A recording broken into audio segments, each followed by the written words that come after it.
জয় হিন্দ বন্ধুরা, GK lab বেঙ্গলিতে তোমাদের সবাইকে স্বাগতম। পশ্চিমবঙ্গ গ্রাম পঞ্চায়েত 2026 পরীক্ষার প্রস্তুতিকে আরও শক্তিশালী করতে আজকের ভিডিওতে আমরা আলোচনা করব 25টি অত্যন্ত গুরুত্বপূর্ণ এমসিকিউ, যেগুলো পরীক্ষায় আসার সম্ভাবনা খুবই বেশি। তাই ভিডিওটি শেষ পর্যন্ত দেখো, আর কতগুলো প্রশ্নের সঠিক উত্তর দিতে পারো তা অবশ্যই কমেন্টে জানাও। তাহলে আর দেরি না করে শুরু করা যাক আজকের গুরুত্বপূর্ণ এমসিকিউ সিরিজের পার্ট 2 ভিডিও। তোমরা যদি আগের ভিডিওগুলো না দেখে থাকো তাহলে অবশ্যই সে ভিডিওগুলো দেখে নিও। তো দেখো, প্রথম প্রশ্ন, ভারতের স্থানীয় স্বায়ত্তশাসনের জনক কে?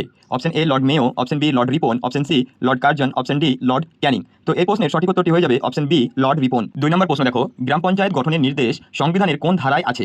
Option A article 38, option B article 39, option C article 40, option D article 41। তো এই প্রশ্নের সঠিক উত্তরটি হয়ে যাবে অপশন সি আর্টিকেল 41। 3 নম্বর প্রশ্ন দেখো, বলবন্ত রায় মেহতা কমিটি কবে গঠিত হয়? Option A 1955, option B 1956, option C 1957, option D 1958।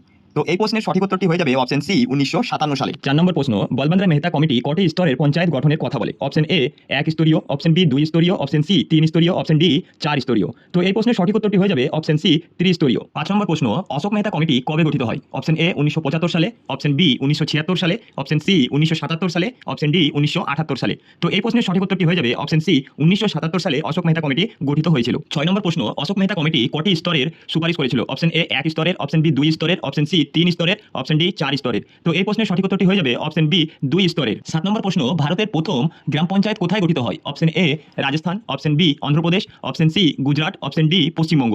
তো এই প্রশ্নের সঠিক উত্তরটি হয়ে যাবে অপশন এ রাজস্থানে। এই রাজস্থান রাজ্যের নাগর জেলায় ভারতের প্রথম গ্রাম পঞ্চায়েত গঠিত হয়েছিল। 8 নম্বর প্রশ্ন, প্রথম পঞ্চায়েত ব্যবস্থা কবে চালু হয়? অপশন এ 2 অক্টোবর 1959 সালে, অপশন বি 2 অক্টোবর 1960 সালে, অপশন সি 26 জানুয়ারি 1959 সালে, অপশন ডি 15 আগস্ট 1959 সালে।